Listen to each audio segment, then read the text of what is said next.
Okay, so everyone can see my screen now. So I may start now. Okay, hi everyone. First of all, thanks for joining this class. Okay, my name is Shahfiq. I am one of Crenovator talents from cohort 2. So this month marks a 1 year journey of me and Crenovator. Okay, some of you guys may not know me because I'm not as active as some of the people on the Crenovator like Zaim, but I'm here. Okay. Okay. So today the class is about Flutter.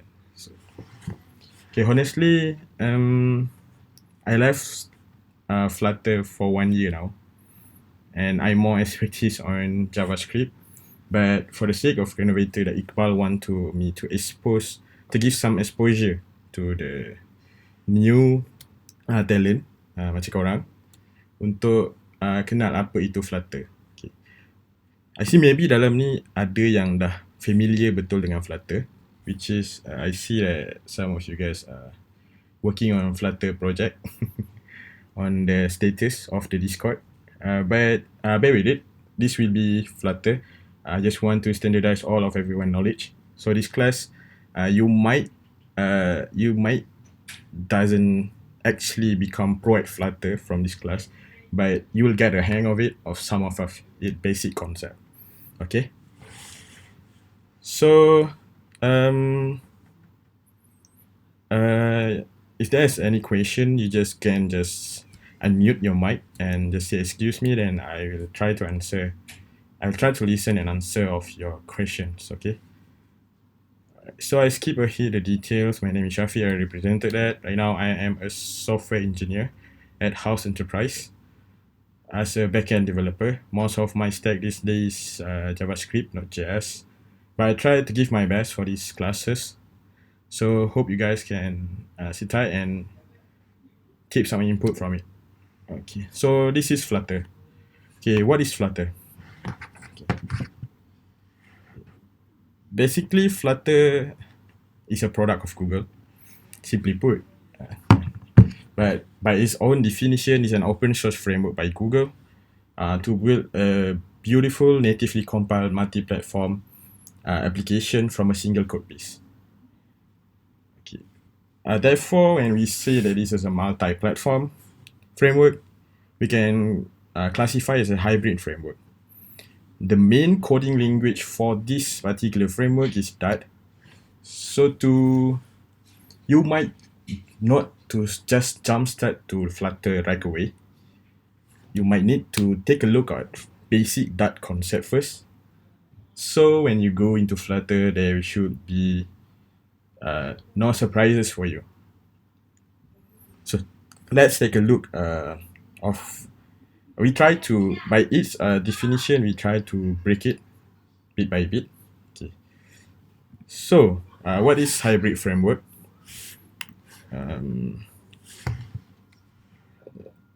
Wait for a while. I want to open.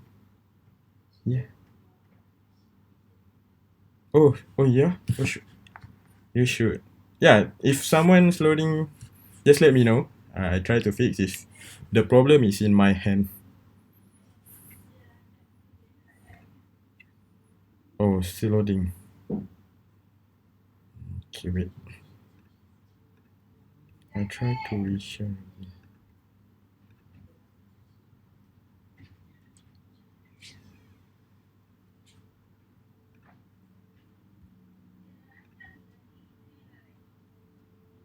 I try to join back again.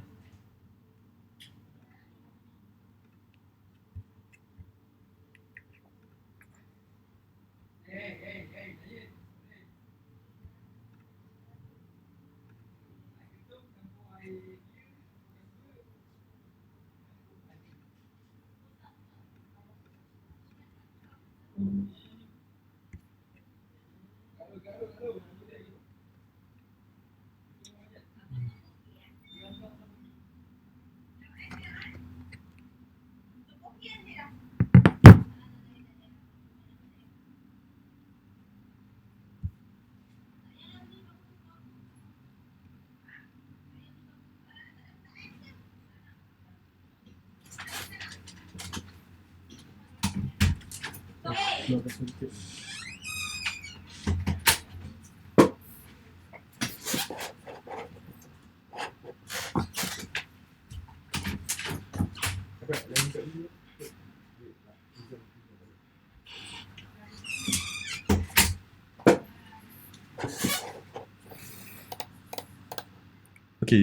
is the scrolling problem still appear?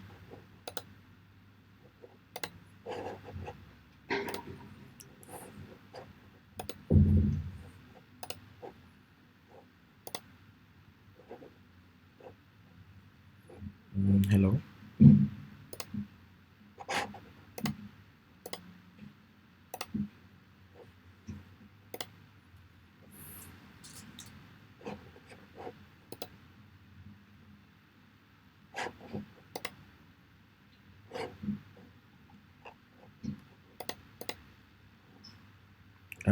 Hi, can you guys hear me?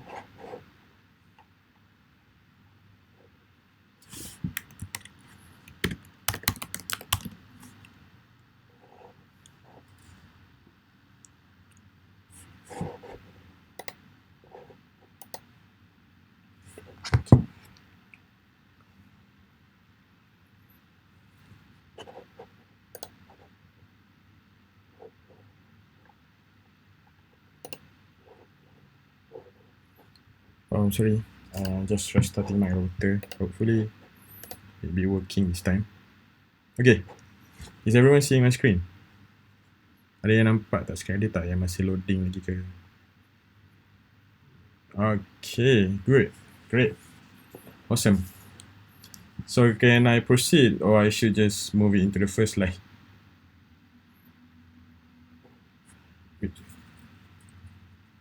Okay. I follow your time. I'm sorry for wasting everyone's time. I have trouble connection issue. Okay, I start again. This is just the first slide where I'm already introduced myself. As far as I see, there's no sound problem, right? So everyone should know me on the first introduction. So I move on to the next screen. This is what on the second slide, which is what is Flutter. Okay, basically it's a product of Google. Simply put, it's an open source framework and for building beautiful natively compiled multi-platform application from a single code base. Okay, since it's a multi-platform, so it can be considered as one of the hybrid framework. And the main coding language for this platform is Dart, which is also a language produced by Google. Okay, this one will be clear for all. So, moving on to the next slide, we have an explanation where we break down from the first slide.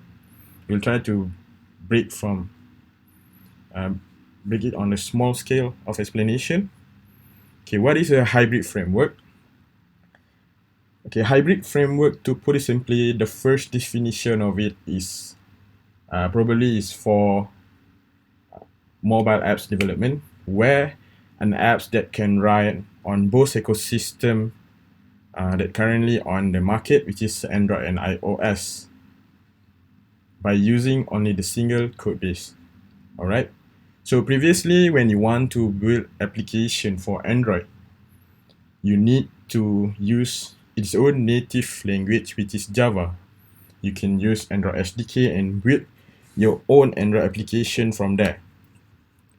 For iOS, on the other hand, they have Swift as their default language if you want to build a native application for iOS. All right. And since we are explaining Flutter, why not we including some of other platform, which is the one that usually used on the personal computer, which is Windows and Linux. So Windows and Linux. Windows, on the other hand, we have .NET that purely run on the C#. For Linux, I'm not sure about the SDK for development, but Linux kernel are written in C.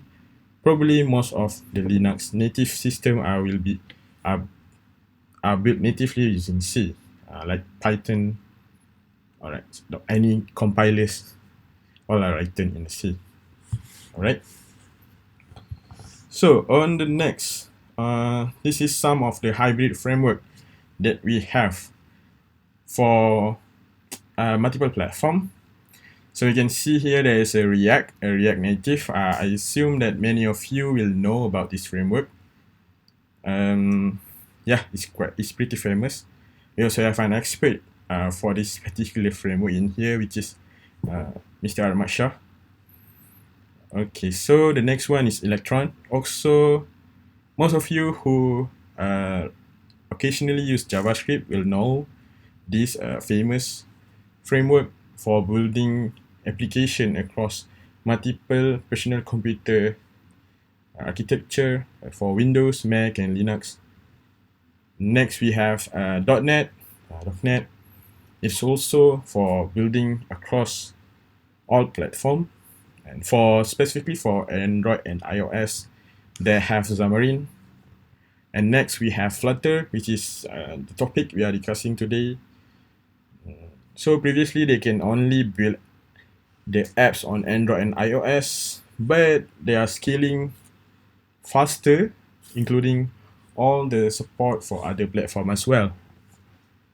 And next, we have Apache Cordova, one of the earliest on the hybrid app framework definition, and Ionic.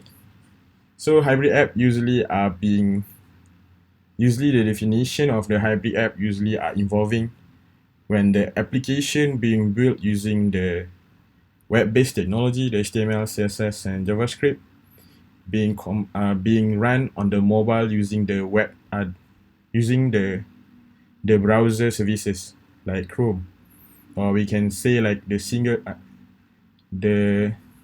PWAs, progressive web application. All of it are considered hybrid. But in the other hand, for React Native and Flutter, they are behaving. React Native, Xamarin, and Flutter, they are behaving differently from both Apache and Ionic, where they have their own implementation. Where React Native, they are using the JavaScript bridge to connect with the native element of the devices, while Flutter, they are straightly compiled to machine code and communicate with the that platform specific system or operating system. All right. So until now, is there any question from anybody? Is it too fast, or is it too slow, or if my explanation turned out wrong, you can just come out and fix it for me. Is there anyone have question?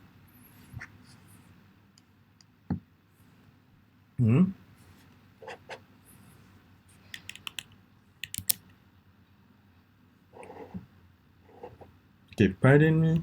Okay, for the React Native, it is not using the V8 engine like Node.js.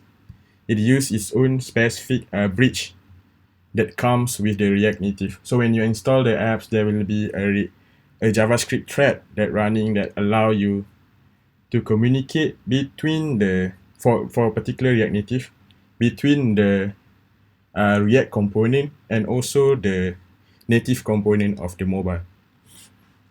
Yeah, is that clear, your question? Oh, it's coming from Zaim. Okay. So Zaim, long time. Tak lama tak jumpa. Okay. So it's a good question. Like always, people are always comparing these two frameworks, Flutter and React Native. There's always a lot of debate on the internet, but just on advice, just follow your team or your current stack. If your stack is using React Native, just stick to it. But if one day you want to start your own company or to do a project that you think that will attract millions of people, you want speed, this is some of the popular framework that you can use. And we have here React Native, Flutter, Cordova, Ionic, and Xamarin. Okay, all of these popular frameworks are being backed by its own tech giant. On the React Native side, it was backed by Facebook. Next is Flutter. It was backed by Google. So we have Cordova backed by the Apache and Xamarin backed by the Microsoft. For Ionic, it's backed by community, so it's purely based on community. Okay, the why I explain about the backing of each of the framework is because the support. Okay, all of this React Native, Flutter, Cordova, Ionic, Xamarin, all of it, a project need money to run. So when you pick a project that being backed by a serious tech giant, so it's unlikely that this project will be discontinued. Okay, it will be always be maintained by people. Those who are maintaining it will be rewarded with money and also recognition that they will be having. Alright. So for Ionic is based on community, but the community are growing. There's some also project that backed by community that fastly growing, like Vue.js. I see. The advantage of not being backed by tech giant is you doesn't need to make the code according to the taste of the company. Yeah, like that. So you are not bound by like, hey, let's make this framework only for Android. So that kind of thing will not be possible to be having on the community-backed project like Ionic. Okay, so next. So this is, like I mentioned before, people always comparing this Flutter and React Native. So if we say about popularity, some based popularity on jobs, some based on popularity of the GitHub star. For Flutter, for this kind of occasion, if popularity is based on GitHub star, Flutter won it by default because I think last year it passed the star of React Native. So people are getting into this project. Yeah, so let's see the comparison. So among of this comparison, you can see, like I mentioned before, it's just large community, but Flutter is fairly new. So it doesn't have as large as React Native community. And by performance, it's undeniably that Flutter performance perform better than React. But people do benchmark for it. It's not really on the mass eye or the people eyes. It's not really noticeable, the performance difference. However, it will still the performance factors is still based on your algorithm, whether your algorithm is fastly executed or is being executed too long. That also may affect your application performance. Alright, so based on these two, I believe that Flutter have excellent documentation, and also the drawback of it's using the Dart language, which is very few people in this world are using the Dart language. Alright, so for the React Native side, yes, it has a very, very large community because it can be considered the first one in the game. The technology itself is more than 5 years, and it is quite matured because it has been maintained regularly. Plus, the most advantages is using JavaScript, which is currently one of the most famous language in the world right now. So undeniably, there's also company who are using JavaScript on the web base. They also tend to use React Native on the mobile development side. So their programmer can be more generalist in terms of platform they are coding, whether they can one day they can do mobile, the next day maybe they can do for backend. Yeah. If the company are using the same stack for all of their platform channel. Okay. So because of that, there's a lot of job opportunity for React Native. If you could go for job street, there's a lot of project based on React Native. For Flutter, since it's fairly new, so it less. For I'm not sure now, but previously I'm trying to search job for Flutter. Is people are still looking for senior role for this position, which is it shows that this kind of technology is still new. But if I can say, most of people who are using PHP on the backend side tend to use the Flutter on their mobile side because of the language features that JavaScript doesn't have, Flutter offer. All right. So we jump into the Dart programming side. Here we have the Dart programming language. Okay, Dart is fairly new, also made by Google. Until 2017, no one know that it is existed. I also know the existence of Dart after I learned about Flutter. So Flutter saved the language. Okay, the intended purpose of this programming language being built is to replace the JavaScript.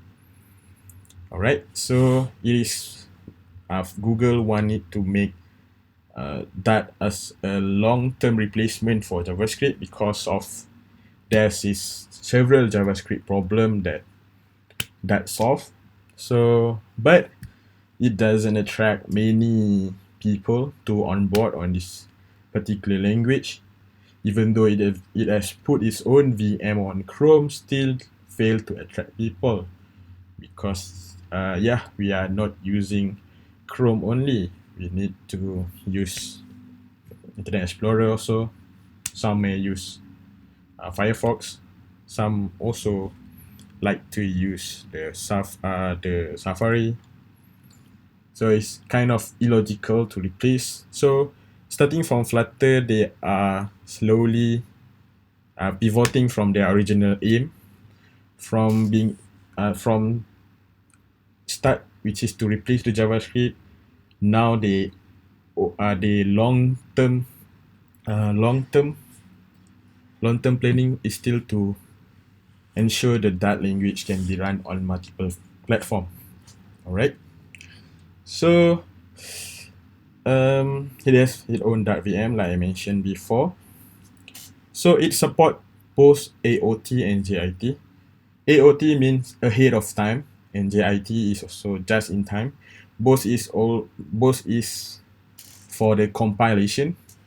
So this is kind of compiler's type. One is ahead of time, the other is just in time. So that also is a type-safe language. So it have primitive data type, non-primitive data type, and also a dynamic data type. So up until now, is there anyone have question about this particular slide?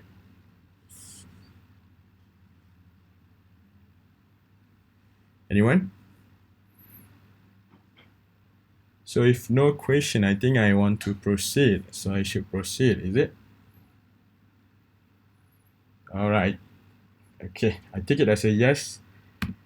All right, so there's several Dart essential that you should know. Dart are using main function as their entry point. So the same as C programming, where you have the main class where the apps will run through that function first, not the entire it's not the entire file like JavaScript. JavaScript is it treat the file as a module, so it's run the entire file. So you don't need to execute the function inside other function. You can just call the function console log on the file. It will still run it. But that, on the other hand, the entry point is always the main function. So if there is no main function, most probably you'll get error. But for this sake, I will just say that your application will not run. Whatever kind of technology you put, algorithm you put, or technology you create, it'll just not run if there's no main function. So yeah, there's a primitive and non-primitive data type, and also a dynamic one. Okay, primitive and non-primitive data type means primitive data type is integer, boolean, string. All of it means the primitive data type means it is supported by default for that language. And for non-primitive data type, it means the data type is being declared by the programmer, such as classes. All right. So the dynamic data type is kind of, it it will decide it data type after assignment, like that. If you are assigning it string, so the data type will be string. So the declaration is the same as JavaScript, where we'll be using var. All right. Okay, so same as JavaScript, since the intent of this programming language is to fight with JavaScript, so they also have the asynchronous language features. Some of you may know what is asynchronous language features, but some may not. But on JavaScript, we specify as promises. On that, we call it feature. All right. So if there anyone who doesn't understand about promise, I may explain in detail. But if there are no questions, I'll just proceed. Next is that also support multiple language features such as classes, abstract classes, interfaces, inheritance, mixins, and polymorphism. Right? I try to do a code along after this to explain bit by bit all of these essential things that you may know before jumping into Flutter project. Alright, so on this particular slide, I'll explain again. Is there any question from you guys? From the new guys from new cohort?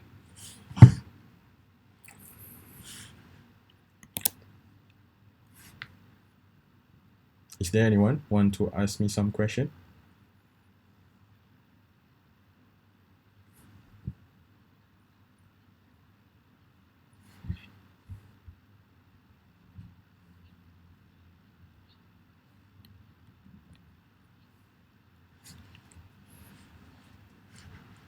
Yeah, thanks Waila for the clarification.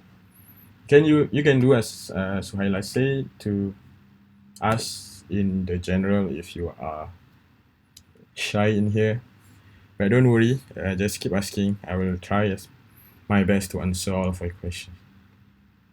Yeah. Nak tengok kod. Okay, sabar. Alright. Okay, so yeah, like in case semua nak tengok code, right? But try your best know the essential first. Otherwise, I know that everyone knowledge in here are not the same. Like Zaim are far ahead, even far ahead than me. So I try to keep it the standard. So yeah, so me. Alright, so next is Flutter Essential. So on Flutter, everything is about widget. This is the core on Flutter application. So the next things that you must know about Flutter is the stateful and the stateless widget, the difference of it. And also when you are using stateful widget, there's a life cycle that you'll be frequently used, the init state, set state, and also dispose. All right. So since I think if the previous slide there's no question, I assume this one also people will not have question about it. All right. So I'm moving in to some extra courses that I added because of, honestly, I was doing this course because Iqbal asked me to ask first about the MVVM architecture of Flutter, but I think it is too advanced, so I opted out for the beginner class. If it's going well, then we can proceed the next class for the architectural pattern. But this time I'm just explain the things that usually that programmer or junior programmer always confuse on the software architecture part. All right, so usually people are confused the difference between software architecture and also the design pattern. Okay, most of you guys may or may not face any of problem in development that require design pattern to solve the problem. But anyway, I'll try to explain as simple as possible so I don't consume everyone's time. Alright, so on the software architectural part, you can always know about the MVC, MVVM, or the block pattern or the flux pattern. This is all on the top of the layer or the abstract structure of the entire application. You can say about it is on the macro level where you are separating the logic between model, view model, and also view, which is the view of your application. We can illustrate it by looking at this car, where the software architecture pattern means we are separating the engine part, the passenger and driver part, and also the compartment part for to carry weights or any other stuff you want. This is on the software architecture pattern part, where it is specified on the macro level on how your services, your view, and your on your API are connecting with each other. All right. So on the design pattern part, it is more on the micro level. So you say in the engine part, there's always a question that should we use a single or dual engine for each tire. So illogically, we should not dual engine for each of the tire. We just use a single engine and a gear to produce torque on both tire. Okay, it sounds confusing, but on the programming part, there's a thing we call the singleton pattern, where we don't want the object being instantiated multiple times across your application, which is you don't want that particularly like the Firebase instance where you need to declare it on every file, while you can just only need to declare it once and use it throughout your application. The outcome of it is to save memory as much as you could. All right, that is one of the example of the singleton pattern.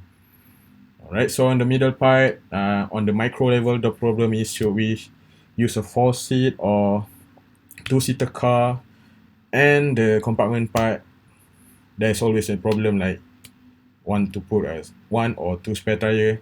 This kind of problem are being solved using design pattern, but this kind of problem design pattern solved are specific on each of its domain, so being different on the software architectural part, where it show on the macro level on how your application works. So I clear up on this one. So next, does anyone want to ask question before we go to the code segment part? All right, anyone?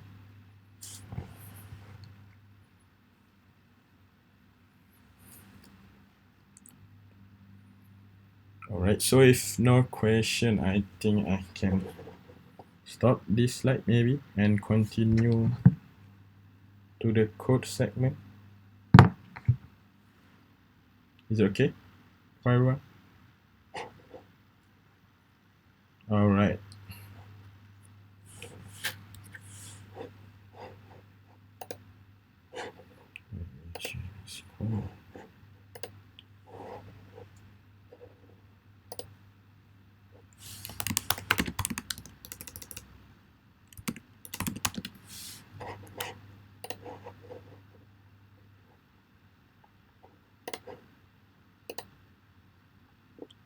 Alright, so this is code along, so I clear out.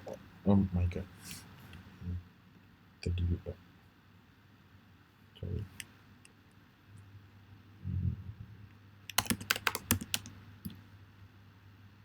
First, I'm opening the tab.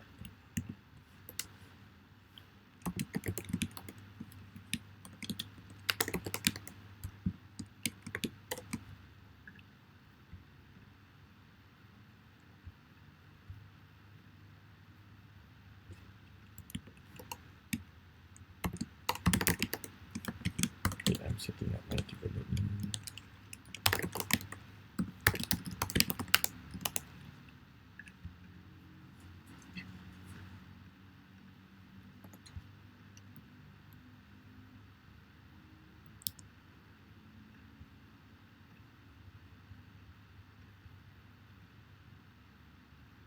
Right, can everyone see my screen now?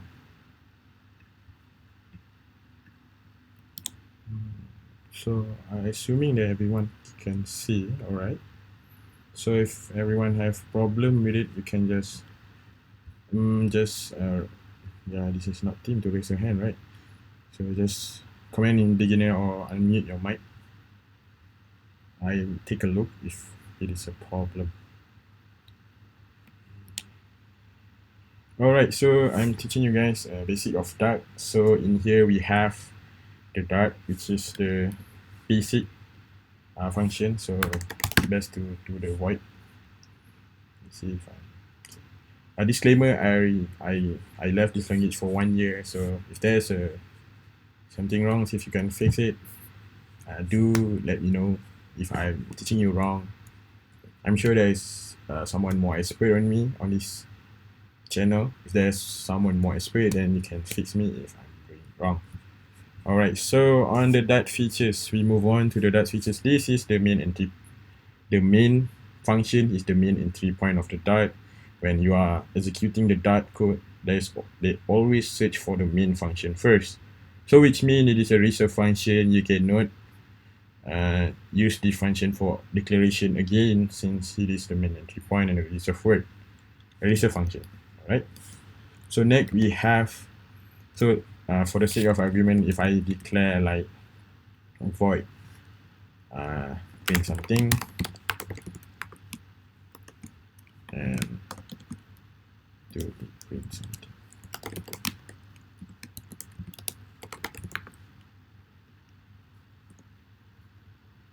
So it will not showing on the console unless I call it on the main function. So I need to call it on to execute it on the main function for the function that I declare below to be working. Okay, for those of you who are wondering, this is the Dart pad where you can code Dart on the browser, right? It is provided by the Dart community, so you can just go to the dartpad.dev. If you want to code along, just let me know if I'm too fast. Alright, so some of the basic language features such as declaration. Okay, let's say about declaration. So when you are familiar with JavaScript, you're familiar with the word var. If you are from the ECMA 5, so if you are ECMA 6, maybe they are not really let you to use var anymore. They opt out for using let to protect the type of the variable. So let's say Crenovator. Alright, so Crenovator, so I'm not assigning any value. So the advantage of that is when you are using var,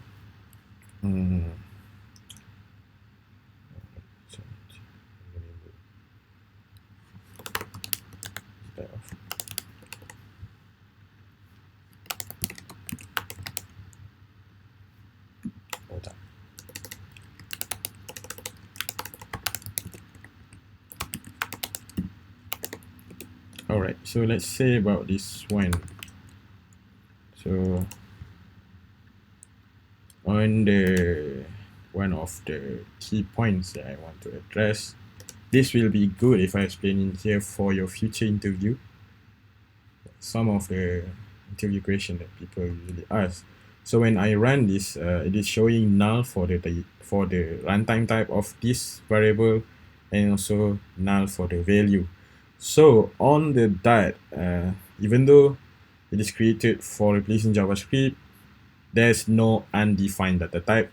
Usually when you are using JavaScript, when you declare this one, it usually return you as undefined. But that treat null as a no data type value as a no value value like that. All right, so this is kind of famous interview question for those who want to become a developer. Different between null and undefined. For those who are on the JavaScript side, for the Dart side, they'll just usually ask you about the null. All right, so the best of that is when for the var is categorically as one of the dynamic data type. So when you assign it as a string, so it's recognized this as a string. So this is the advantage of the dynamic data type. So when you assign it as an integer to it, so this is the integer, right? So it support, there's also There's also the primitive data type boolean in the system, like boolean, true, like that. There's also string. Next is also integer and all of it. And also the next we move to the non-primitive data type. So when I will explain to the non-primitive data type, usually I need to include also the classes. So on class is same as the C or Java kind of thing to declare the classes. You just create classes like as person, where you got each and also name. Alright, so we can do the constructor here, and also alright, so yeah.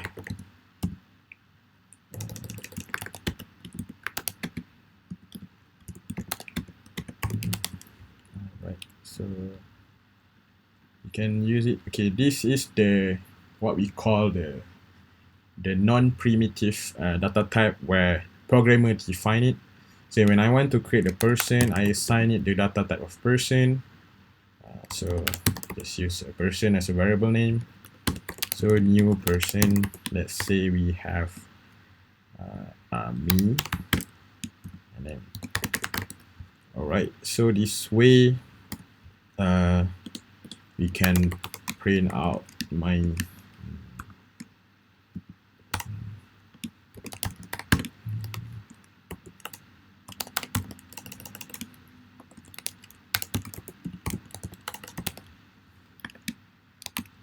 alright, so I don't want to call it, I think this is self-explanatory. Alright, so this is kind of consider non-primitive data type, same as Java, where you can assign your class created as the variable type. So this is the programmer defined type, the non-primitive one. So for those who doesn't know, I hope this will be the one that you learn today. For those who know, bear with it. Let's standardize people knowledge. All right. And also I heard that some of you already learned object-oriented programming before on the Java part. This must be a little bit easier than Java, since it follows the same concept. If you know Java, you absolutely will know this one. Right. Next is this also support let's say polymorphism. Let's say inheritance first. So I create a new classes in here where kind of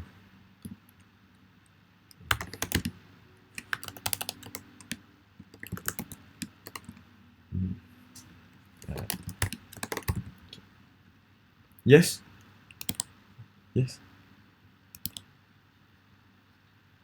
Hoisting tu macam mana ya, Odin? Cuba explain sikit.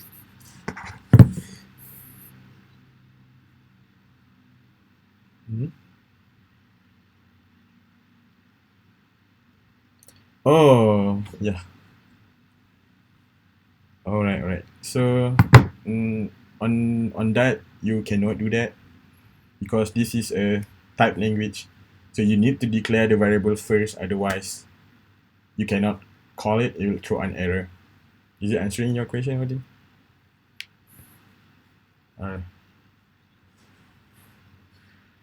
The scope stays on that particular classes for the variable that you are being declared, and also the scope for function is stay on the function. If you are declaring it on the global like this, global bar like that, then it is on the global scope. Like that. Is that answering your question, Odin?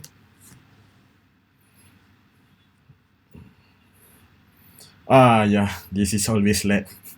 So once you have the var as a string data type, it always need to be assigned a string.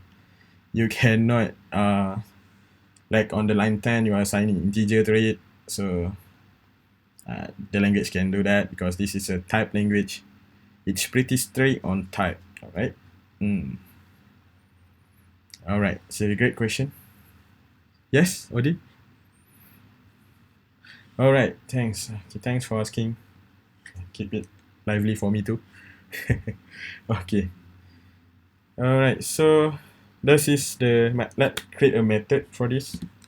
So I just use an arrow function here to print. Can I copy this? Yes, I can copy it. All right. So here we have classes, and we want the employee class to inherit from the person class. All right. So I have employee to have each.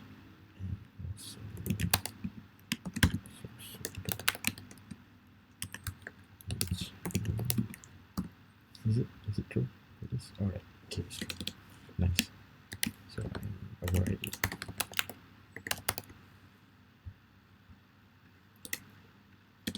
Right there.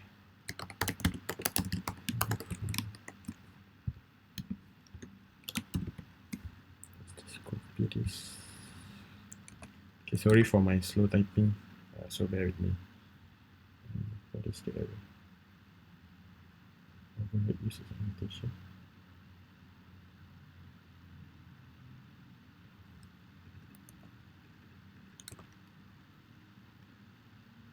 So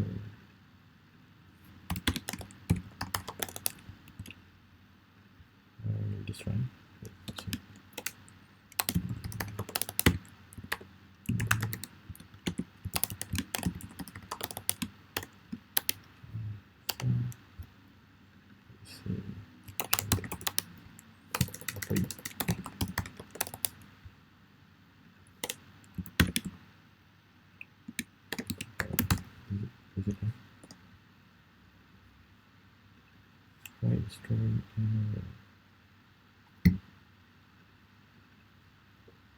Oh yeah. Is it? Oh yeah, misspelling. Sorry for the misspell. Alright, so I'm so stupid. I'm declaring the employee, but that's not called a function.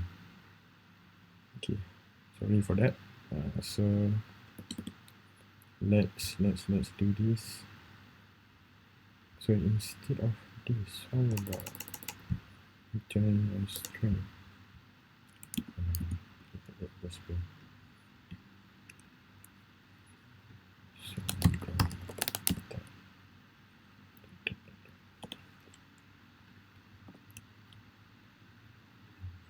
Alright, so this is on the inheritance parts where you can inherit this particular classes on another classes, like just as employee. You can inherit from this particular classes attribute or fields, and also their method. You can also override it, and you can also add any new method if you want. So that is the purpose of inheritance, to specify some more attributes on it. Also, this kind of language support polymorphism. Let's say such as the employee employee have both data type of person and also the employee will have the data type of a person and also have the data type as employee. So whatever you call a function, let's say I'm creating a function.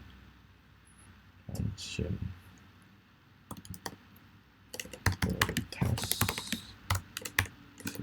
Sorry. So if I declare the data type as a person, right? So what will it do? You will just call the hello function. Right. All right. So in here, if I'm passing the I'm calling the function of it and parsing the person object, execute this, working as intended. Okay, so it's working. Yeah. Oh, I got the skill. Right. So still remembering it. All right. So this is a person type object. So I'm passing a person, should be no problem. But how about if I'm passing an employee variable, which is data type of employee, which is not the specified data type as a person. So when we run this function, it still can read this variable since it inherits from the person class. It inherits all the features of the person class. So this is we call polymorphism, where one variable can imitate two data type or can be in many form. All right. So whenever you are extending it from multiple classes, it can support all of the classes that have been extended. All of its predecessor of the classes, it support all of its types. All right.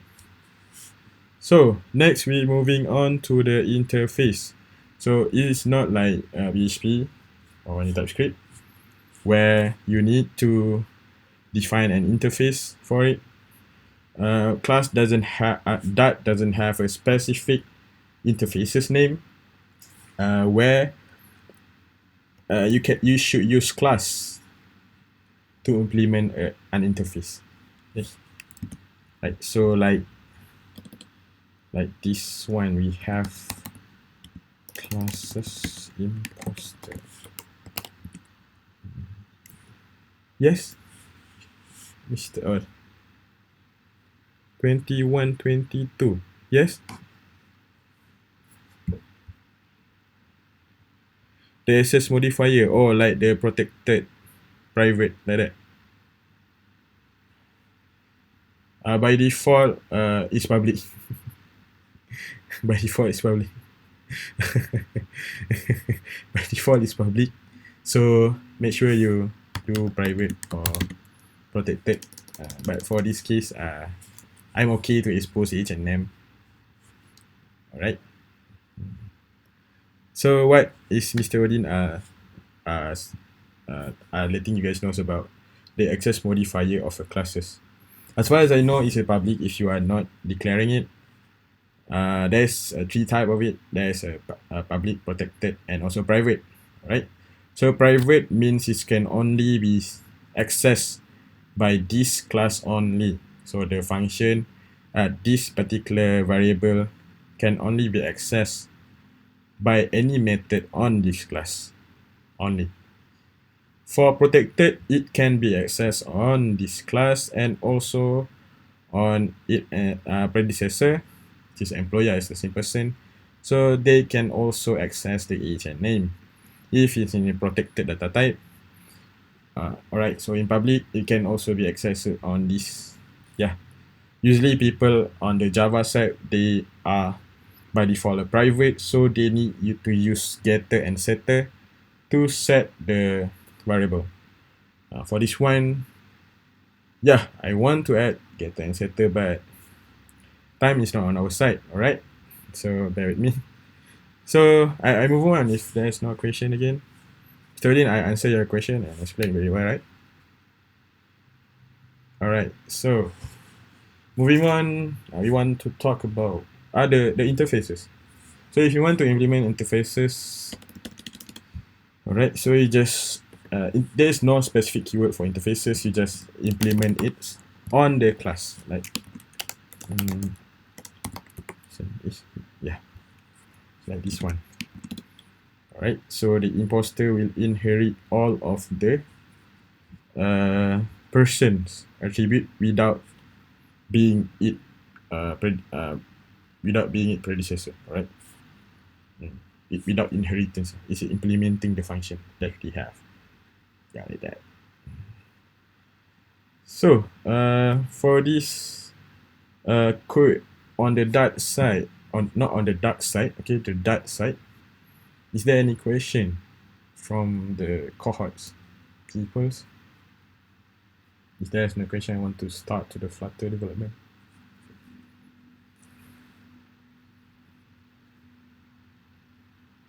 Is there any question?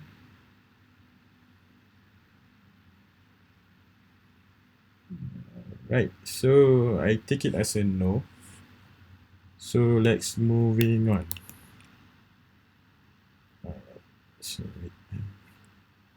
So this one I think I need to share my screen.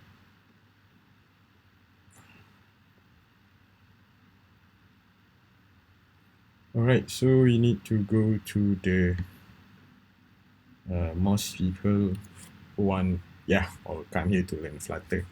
This is maybe the highlight that people are anticipated.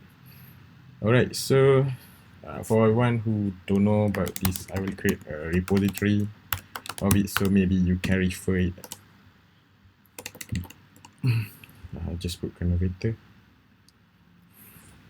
Alright, so the software I'm using, for those wondering, is GitHub for Desktop.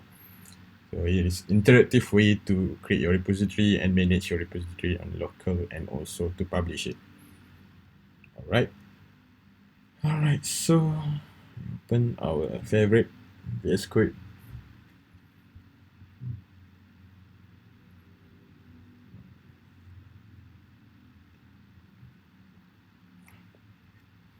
Right, so to create a Flutter application, it is quite easy. Alright, so you just open your terminal. Wait, I am loading a bit. For those who are wondering on how to set up Flutter, I may not teaching you on here, because I think that particular part you need to try to set up the development yourself. By doing that, I think it is best way for you to learn to set up an environment on your own instead of based on me, because some people always facing a different trouble when setting up environment. So there's no standard way for it. I might doing it in a happy path way. You guys may have faced some difficulty on it, so I'm not teaching you guys on how to set up development. You can set up on your own. If you guys have questions, just hit me up. I'm happy to answer any errors that you get. Alright, so in here I'm using Flutter version 2.10 on the stable channel. So you guys, if you guys are one day following this tutorial video, you might want to have the same version of Flutter as me. Alright, so next, to create the Flutter project is quite simple. We just run this command. Okay. Usually you create a name for it, any name of project you want in the Pascal case convention, like that. But for me, I want it to be named as same as my repository, so I'll just put dot, and it will create all the file. Alright. Okay, let's wait. Oh, first. Right, so here is the project structure. You want my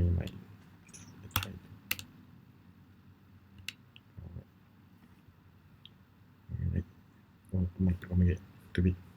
Okay, this is the project structure. Most of the time you are only touching this file and also this file. Right, so closing this. So this file is like, for those who are using JavaScript before, it is the package.json file, somehow like that. This is the file that show the basic information of your project, what kind of dependency they are using, and who's are developing it, the author of this application, the environment, the dependency, the dev dependency, for those who are using who has experience using any package manager before, like npm or yarn. You should know the dev dependencies are application that only run on the local side, where dependency is the necessary dependency that you need on your application. So most of the time you are only touching these two files, whereas if you have any problem or you want to install a platform specific native functions, you may need to change these particular files for Android, and for iOS we also have this particular, such as if you want to set up Firebase, I believe you need to set up on both of it. Yeah, we have Mac OS also, yeah, and also web. So this kind of file where you need to change something on that particular platform, you use this type of file. For most of your development job, this will be your main concern, this area, the lib file, right?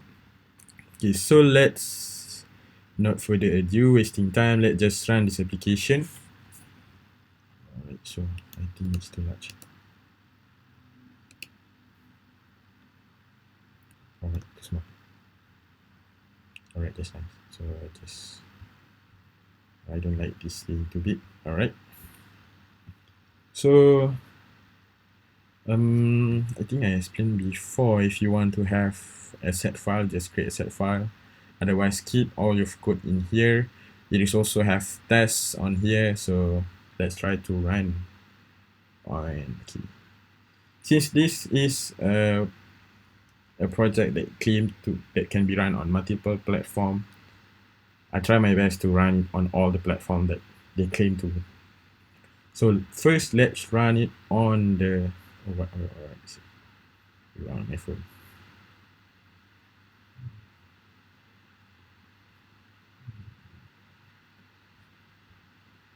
So that's for a while. Okay. So if you have the Dart extension, you can just click it to run on your phone. But safe to say, there's also command for it. If you don't like to use VS Code, you want to use your own, yeah, people have choices. So in here, you can just run Flutter devices first and see what kind of device that you can use. Alright, so let's see it first. Alright, so we have mobile, macOS, and Chrome. So for the sake of it, let's try to run on Chrome. Right.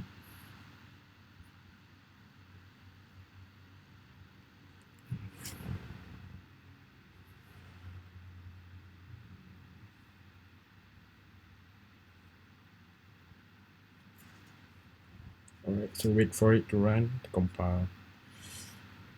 Okay, for those of you who are wondering what is the just-in-time compilation and ahead-of-time compilation, just-in-time compilation is you can say the same as interpreter, but the difference in interpreter, it reads from the source code.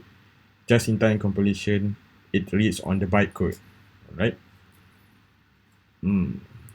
While ahead-of-time usually is for build, which is if you run Flutter build command, it will build the application to the best bytecode as possible, to the best machine code as possible. So when you run on the platform, it will run smoother. All right. So in here you can see the browser pop up. So this show that it's do run on Chrome. All right, the application. Next, let me try to run it on macOS, I think.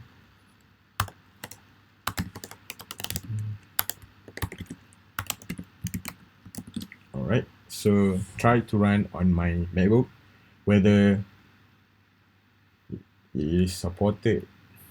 All right.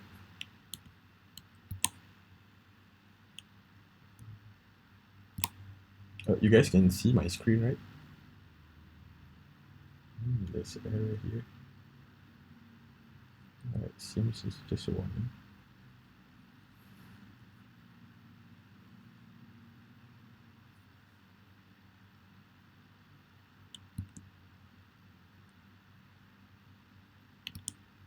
Let's see whether it can be built on the macOS platform.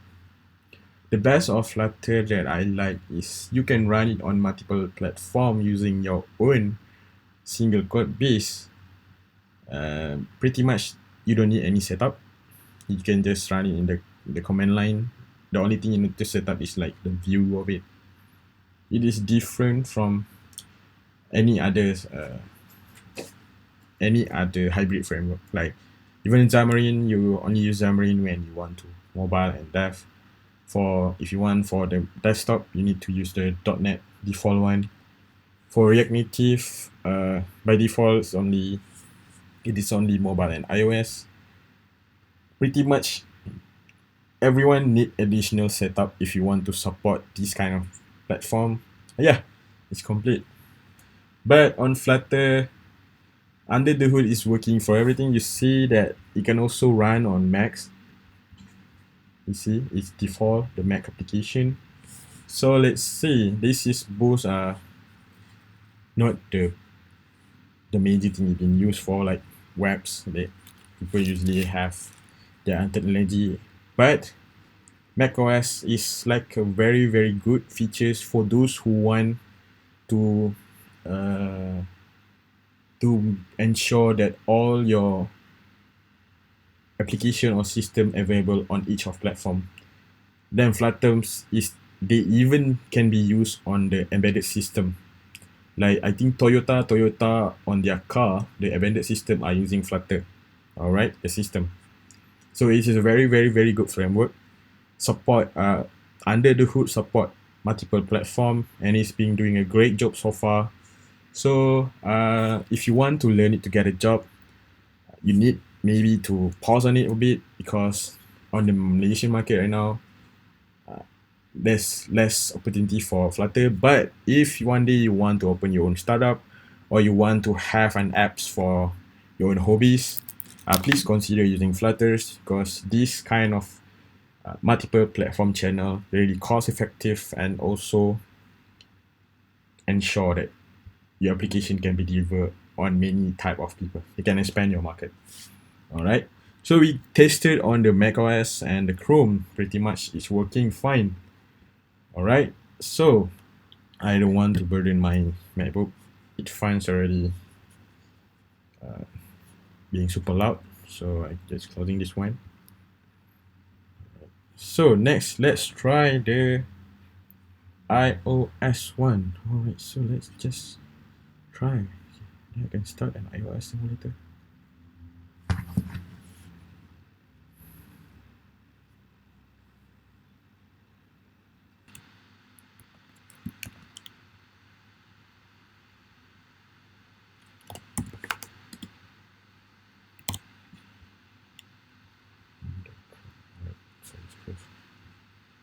So let's wait for it to compile, because there's a beauty of it that people should know.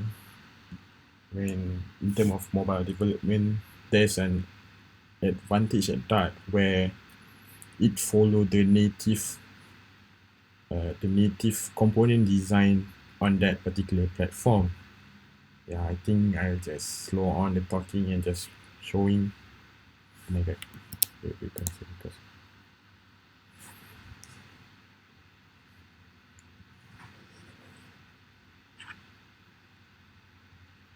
so let's see. It's compiling for two different platforms, so I suppose it will take some time, so bear with me, okay guys. Yeah.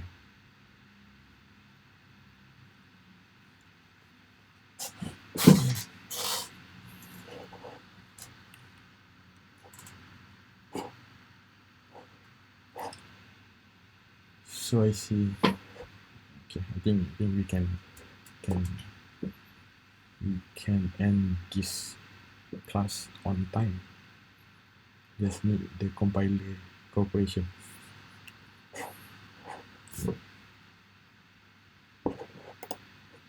Alright, while they are running, so I assume that I can just explain to you guys of some of its code structure. Alright, so like I said before, that is rely heavily on the widget. So everything is a widget. By meaning widget is everything, most of the thing that you want to design will extend either stateless widget or the stateful widget. Alright, so the difference between stateless widget and stateful widget is usually people get confused. Stateless widget is mostly the widget that doesn't need user interaction to change the state of it. Like the text, you doesn't need to change the text, right? Unless there's things that need to be changed on that particular text, then you use the stateful widget. Stateful widget is more like the things that interact with the user, like a button. On the coding side, it gives you access to the set state. The set state. Oh, this one I'm using. Where is the, okay, this one, the set state function. All right, so the stateful widget gives you the stateful widget class gives you access to the set state method, where this kind of set state method is very crucial to update the state of the application. Right, those who are familiar with state management, like when you are using React or React Native or Vue, most of the modern frameworks are relying on state for the front end because of for now I don't know why they are using state, but it is good because it helps to render the page based on the user. Why is taking too long? Bear with me. You can show that it is not okay. The Android side is done. Oh no. Alright, so me, I am the one who had fall. Oh yeah, it's taking too long because this is the first time they're compiling. So when I'm trying again, should be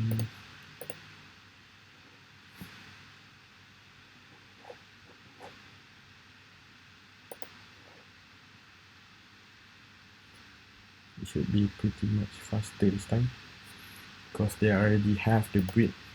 Okay, this is the grid folder where all your APK will be put in here. Alright, so for development, they are using the just-in-time compilation. So this way you have access to the thing called hot reload. For the ahead of time compilation is pretty much they compile your code to the machine code. So when you ship it out to Play Store, you don't need any specific dependency coming to your code. This makes your APK much smaller and much faster since it is machine code. Communicate directly to your kernel. Right, so it's taking too long also. Why? It's because of running it side by side.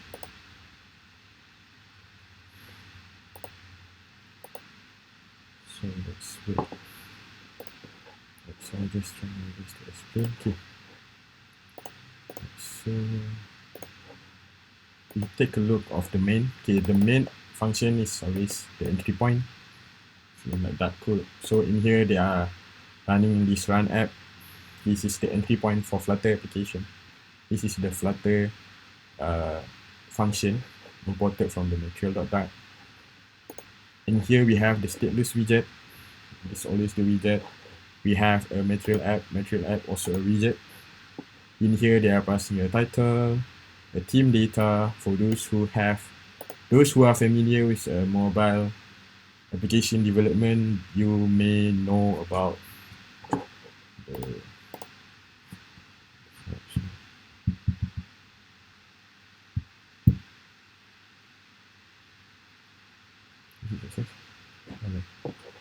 so let's see. Right, so my notebook is like a jet now. Let's see if the application can on my phone. Alright, so I'm broadcasting my phone right now. So in here you can see this is our code that are running on the iOS platform, and this one are the code that are running on the Android platform. So this way you can see even though it is a single code base, but the design pretty much are following the Android platform like this, while in the other side the design are following the iOS native widget, native elements, the native design system. Because Flutter for mobile, there is a two distinct of design. The design system where in the mobile side they are using the material design. For the iOS side, they are using the Cupertino. All right. So this way is made great for. Oh, okay. Sorry, my phone. Okay. I don't want to get to see my password. Right. So the first letter is 4, so you can just forget about it.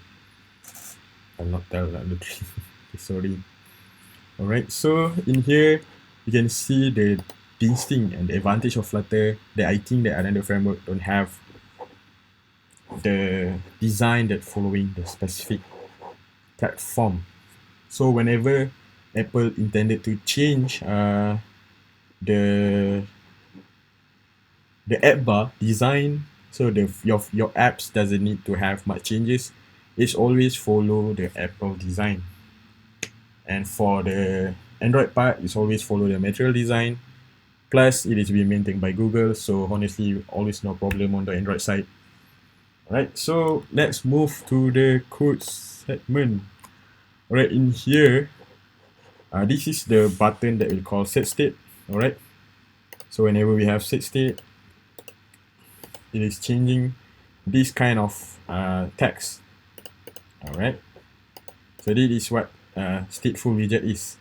It's changing the state of the application. Okay, what is hybrid framework are doing when you are clicking this button? When set state method are being called, they are rendering this whole page. Alright, so every time you press that button, they are rendering this whole page. You are not seeing any lag or any frame rate because of just how much faster it is. Alright, so let's see for the coding side. We have here, yeah, the best part of it is the hot reload part. Alright, so this is the stateful widget. Yeah, there's if you guys Flutter create, you may have time to read this, but for me, I think there's also 10 o'clock. Can I track it for 10 minutes, Suhaila?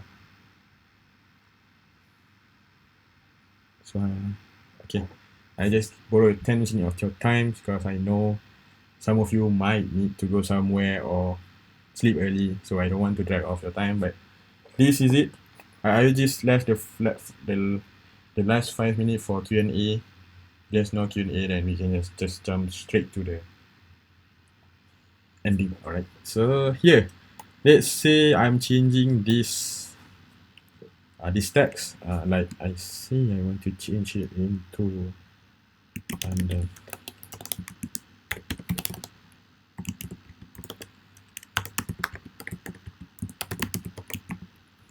All right. So when we save it,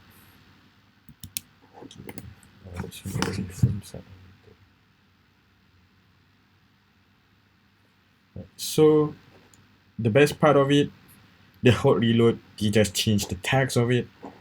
All the state are being preserved, all the data are being preserved. This is how great Flutter is.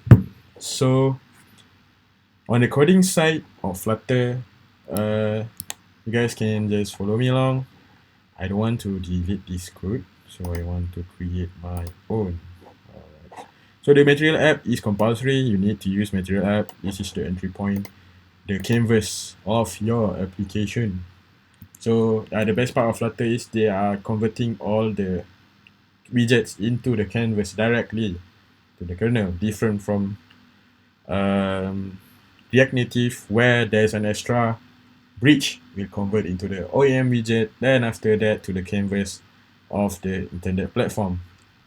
The problem doing that, it is introduce extra time because of there's another middle thing that need to handle that particular process. But I heard in future React Native may as well behave like Flutter, because Facebook last year they released an article that the new React Native based on that behaves same like Flutter, where the canvas being created directly into the native canvas process of the operating system. They are tested it on all the Facebook application right now, or Meta application, where Facebook app, Instagram apps, WhatsApp, Facebook ads, all of it are using React Native. They are pretty running it for 1 year right now. Seems pretty good. Might be this year they are releasing a new version, where we can see a significant improvement. But those significant improvement may not be Flutter since it's using Skia 2D implementation technology. Yeah, but since I hope it's doing well for people on the React Native community. It's a great. Okay, let's not just waste the time. So on how you want to create a new file, just create a new file on the lib side. So I will just new classes. So this is the convention by Flutter. You need to follow the naming of the file. Alright, so you want to, okay, so I want to disable some of the extension that I don't want to use for this particular workspace. Alright, sorry for disabling earlier, so I want to disable this one. This one. Okay, I want only Flutter run on this workspace.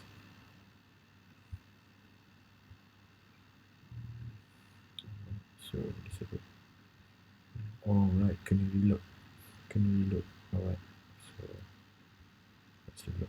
Alright, I don't want. Just disable it.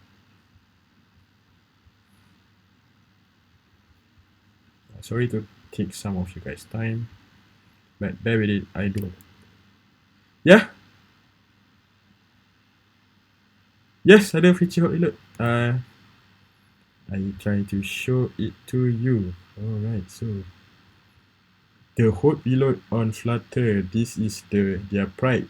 They always bragging about it. Just how fast their hot reload. The hot reload come under the hood. So if I add something in here, so it affect directly to here on the spot without changing the state of the application. Alright, so is it answer your question?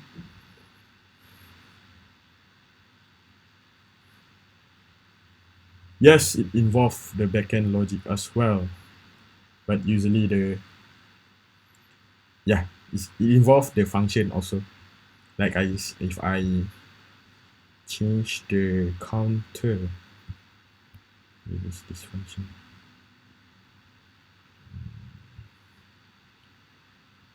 Oh yeah.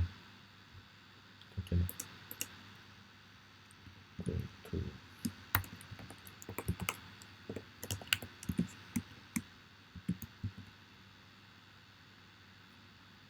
So instead of 11, alright, so wait for which platform is this? Oh, this is maybe on my mobile, so it's working. Yeah. Yes, you see, even you are changing the method of this class, it's still implemented shortly after you save. It is very, very nice features to have. Okay, Odin. Okay, Odin, you are using React Native, right? You don't create mobile. Oh, I thought previously you are searching for React Native developer. Oh no. Oh yeah, there's one for Node.js. I forgot. Sorry. Alright, so Odin, I answer your question. So any other people who have some question you want to hit me, this will be the nice changes and the nice chance you have. Alright, so without further ado, I want to create a new class. So the reason why I want to change this extension, that you can create a class using just this kind of short text, then the Flutter widget will help you. So like that. So for this error, you need to import the material widget. So in here we have the very fundamental of the page. We have scaffold. pretty much it's a container, but it has a structure that help you to define. So in here we have scaffold. Scaffold is a widget. You are returning a widget from this new class. We have a Stateful Widget. So in Flutter, it's always a widget. It's like I like to define Flutter as a Lego, where if you don't like this widget, you can just change it without affecting any others.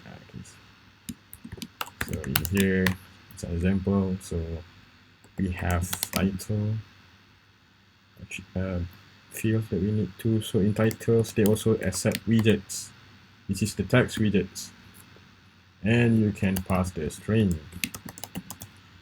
Alright, so how are we calling this function? So why is it here? Alright. Remember to, if the function is stateless, consider using constant to prevent it becoming a mutable widget. Alright, so make it immutable like this. Alright, so to call this widget, you just need to import it into this file. So let's so we have home.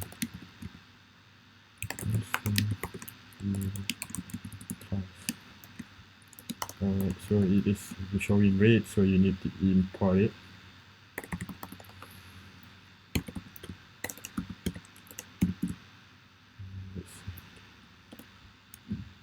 Is it correct in there?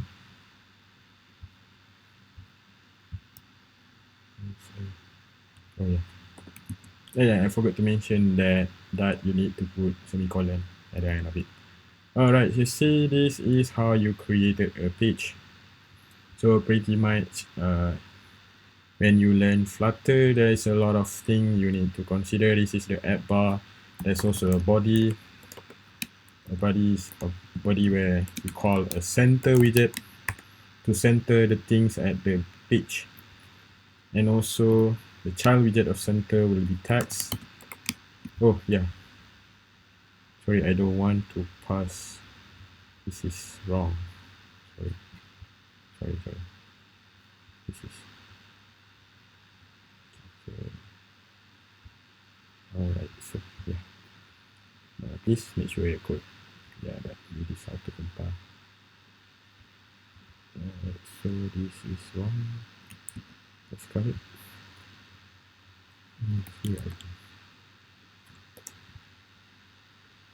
We have text. This is center text.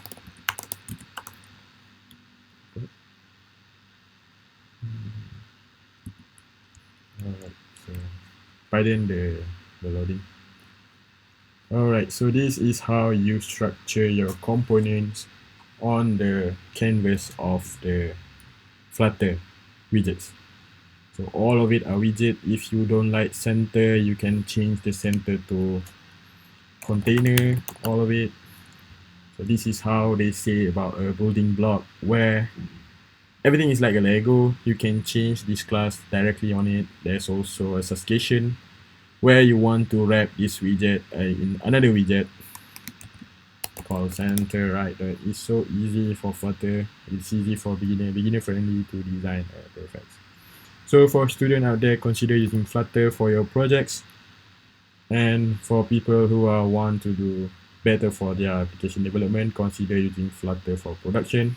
It is growing rapidly, but don't change your current application, because changing costs you more. Alright, so this is the wrap up of the Flutter beginner class today. Is there any question from everyone? For anyone? Is there any question? Let's see. Oh, Iqbal is here. Iqbal is here.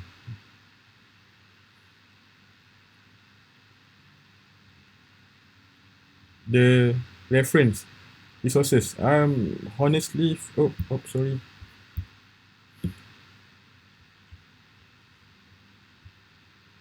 Oh, sorry. Okay, I'm pushing the wrong button. Okay, so Odin asking me about any good resources. All right. So, okay, I try to answer some question first. The monolith. All right. So Farhan Helmi asking about monoliths. Yes. Flutter is a monolith architecture. Pretty much all mobile apps are monoliths, I think. Are you creating an apps that have different features in different apps? Yeah, this is a monolith based architecture. It's not microservices. Microservices is usually for backend. Next is Iqbal. You said about one code base. Yeah, we have one code base for Flutter using that, but you may need a different design for each platform. So when you have your own design system, you need to implement it. Alright, audience asked about resources. Alright, so one more thing that I forgot to highlight. I try to share my screen now. Just one more time. Give me one more time. Okay, for Flutter, how can I forget this thing? Okay. Can you see my screen? So for Flutter, if the JavaScript has npm, PHP has the I forgot what it called, the Laravel one. Alright. So yeah, the package manager. Like brew, chocolate, npm, yarn. Yeah, composer. Yeah, Laravel has composer. For that we have pub dev. So pretty much all of the public or community dependency you can get here, such as if you need UUID, you can just get it from here. If you want it to have, if you are building app for multiple platform, please ensure that the package you install support on this multiple platform. They call it plugins. All right. Okay, so to install it, it's very easy. You just copy this one. For VS Code, they have pub assist. It might be more easier, but for me, I like to do it this way. Where, yeah, I like to go to this page where I can see all the documentation provided by the developer, by the community, on how to use this function. So you just put it in here, the dependency.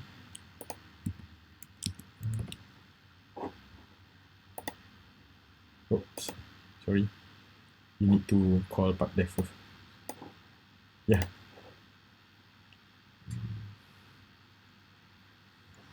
Yeah. So, I'm sorry, my MacBook are running like crazy, so I need to stop this screen share application.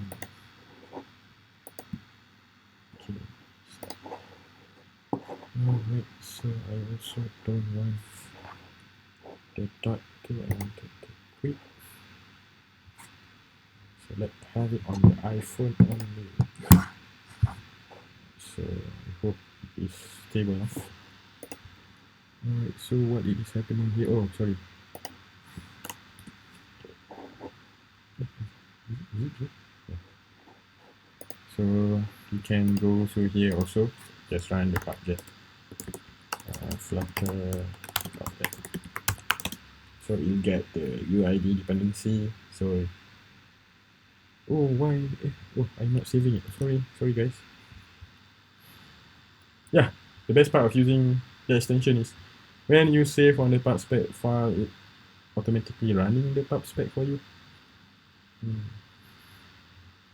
Pretty good if JavaScript also have the features. Right, so let's wait for it to run so you can use the dependency right away. Alright, so to use it, let's use it right here. So I think I don't want to drag any more time. Yeah, I want to make it interesting as possible so people will remember. I hope you can remember the knowledge of it. Okay, so that's all for today. Is there anyone have any question? Okay, goodbye.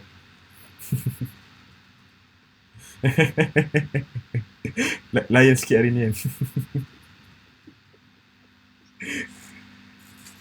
Huh? Oh iya ke? Before ni pakai bahasa Melayu ke? Lah, tak sure. Adalah campur sikit.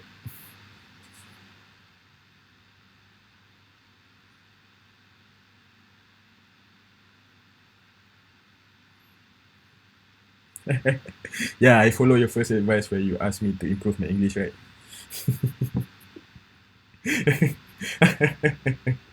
Okay, so ada yang tak faham ke? Okay, ada yang tak faham ke? Kan? Saya boleh bahasa Melayu, jangan risau.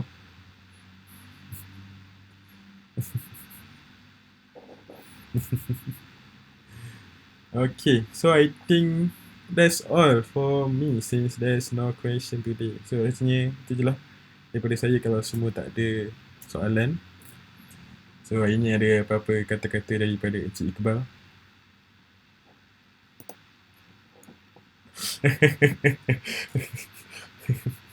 Hmm, yeah, Flutter for beginners. Lain sikit lah daripada yang kau minta tadi tu. Um, Stop lah tapi dia jadi hobi. Hmm. Hmm. Hmm. Betul. Kalau siapa-siapa yang suka mobile development, my advice is go for React Native. If you want to find a job, Flutter maybe kalau nak buat company lah. Nak choose any.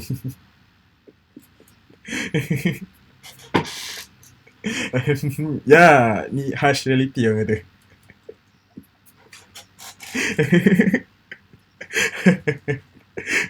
Oh, maybe korang kalau nak buat startup boleh start guna Flutter, so banyak sikit job opportunity.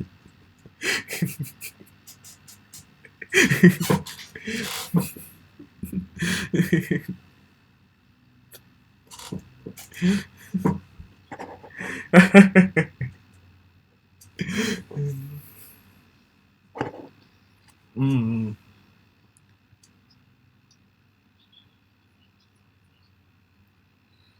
Betul?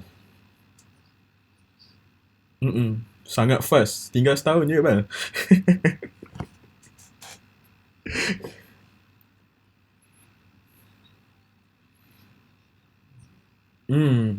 I agree on that lah.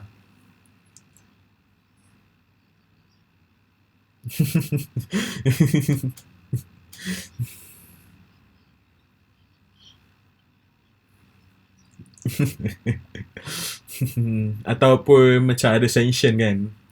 Dia masalah lah. Tiba-tiba Malaysia kena sanction ke, macam tu lah problem.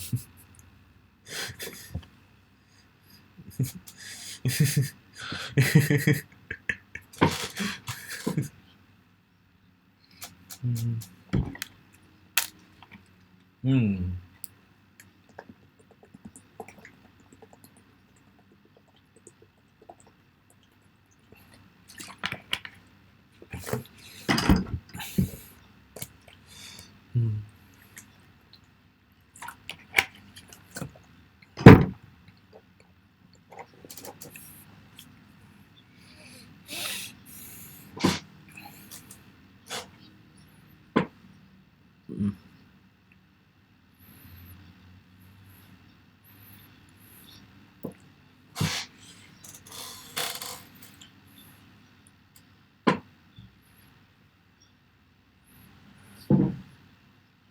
Hmm.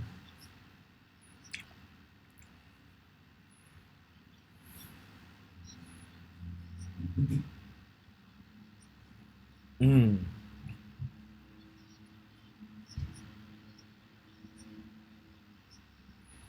Hmm.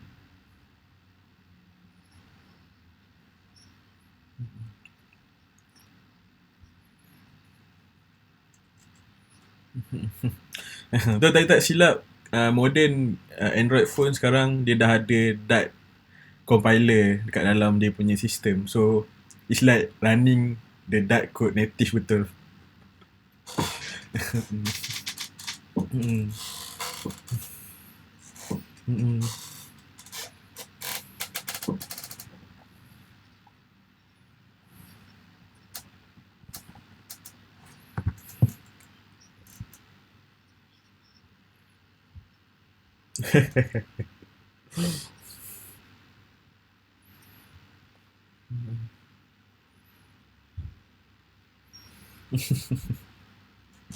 Betul?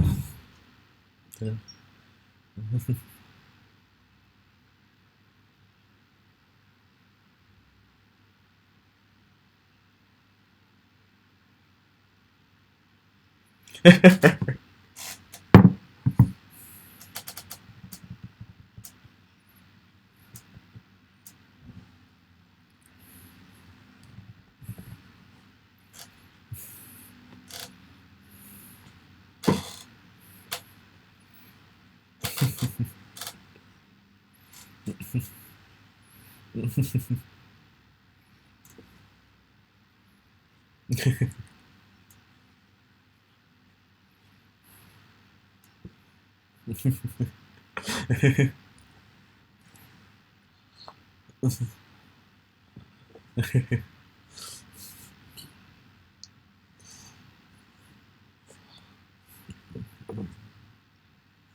Hmm.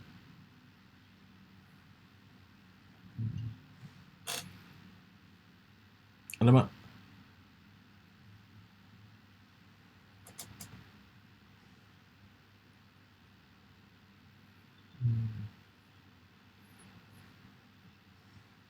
Betul. Zamarin.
Kos ah.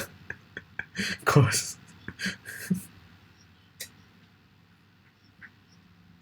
Hmm.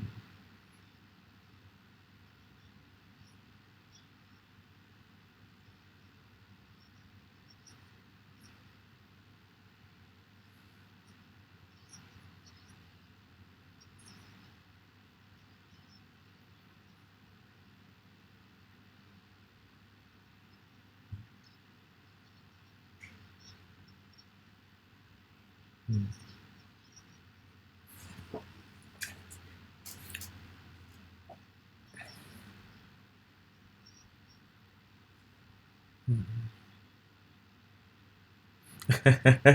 Tu pun boleh juga.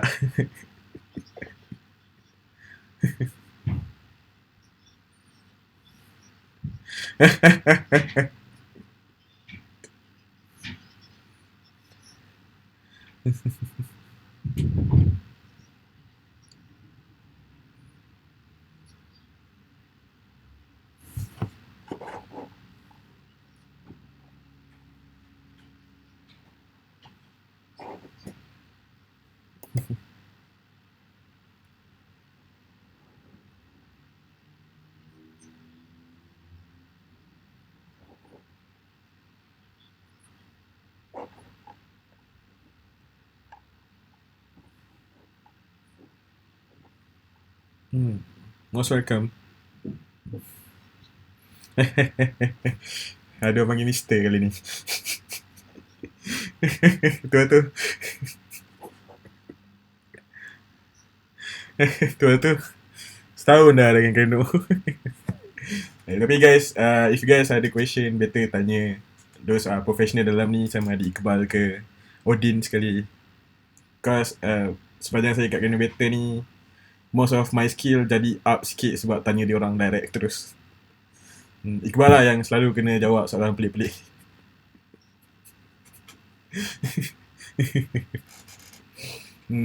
So utilize this opportunity, guys. Okay. That's all I want to say to the talent lah.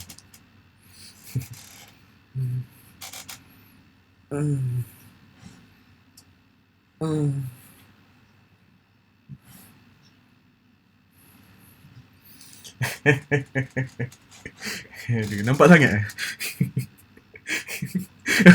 Obvious sangat.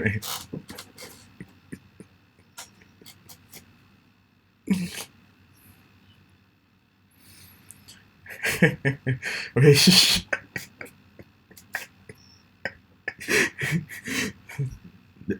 Jangan gantung kan. Shima pun developer kan.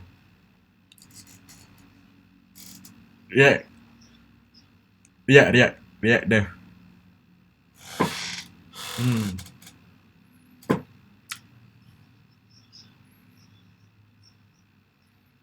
Sekali jalan. Biar dia jawab Shima ada ke MIA.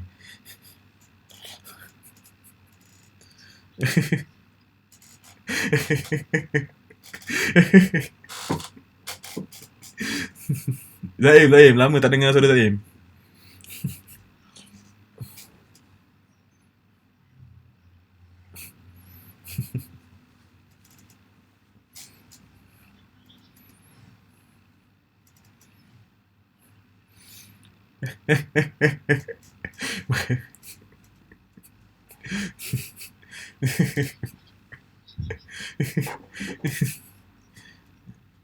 Express, literally express. Tak sanggup lu nak belah.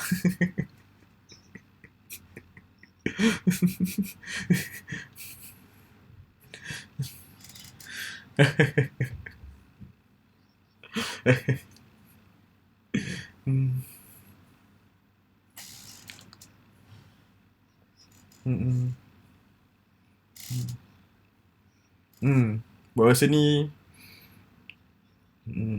turun ni tunggu back end dia stable betul, baru fikir nak cari opportunity lain.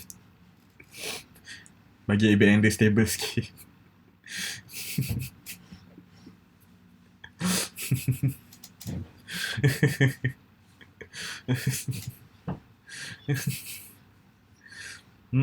Itulah.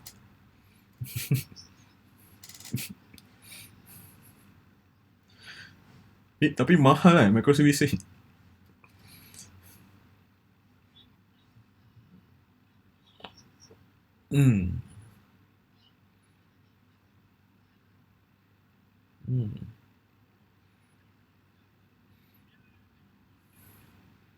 Oh yeah.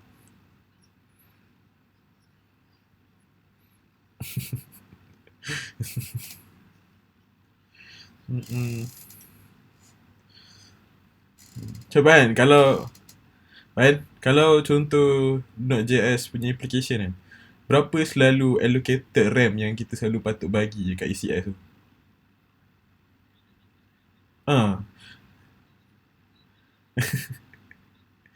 Advance sangat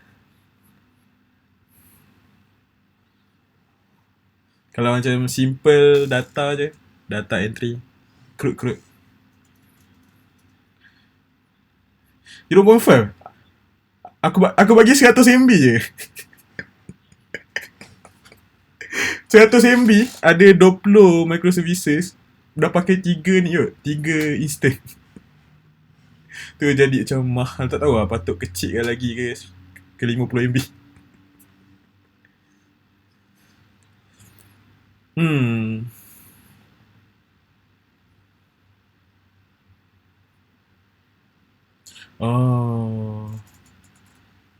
Tapi kalau dia pakai event loop, bukan lagi dia bebankan RAM. Oh, okay, tak apa.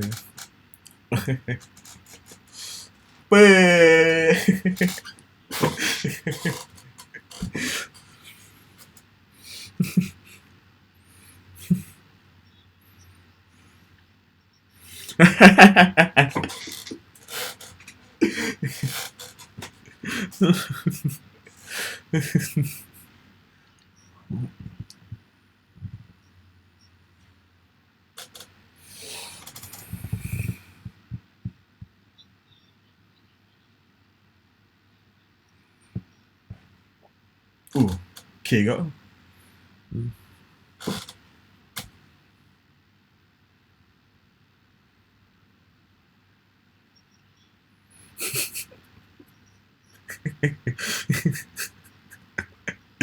Betul. Serabut.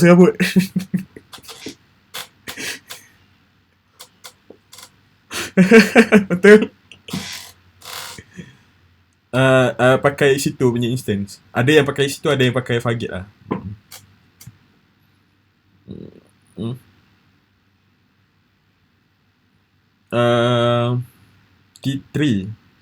T3 large kot.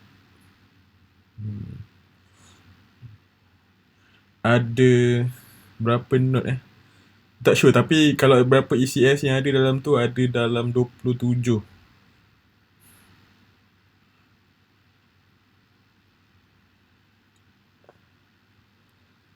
Tu berapa node kita?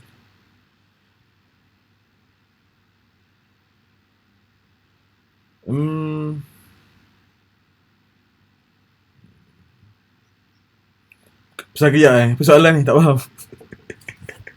Tapi tak silap sekarang ada 27, sekarang ni ada 3 instant. So tak tahu lah nak do the math macam mana. Ada berapa node. Sebab yang saya tak tu situ ada 3 sekarang untuk support.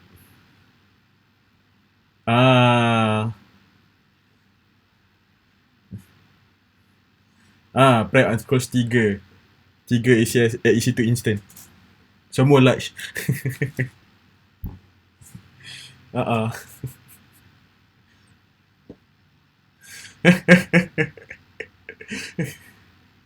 Itu semua untuk development lah.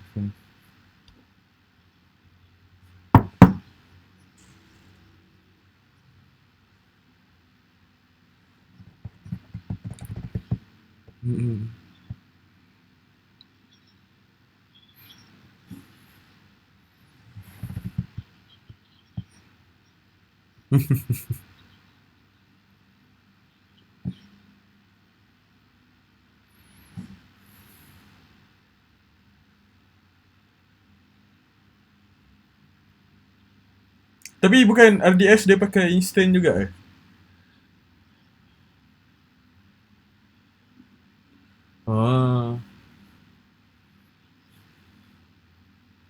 So kalau tak pakai RDS, pakai apa yang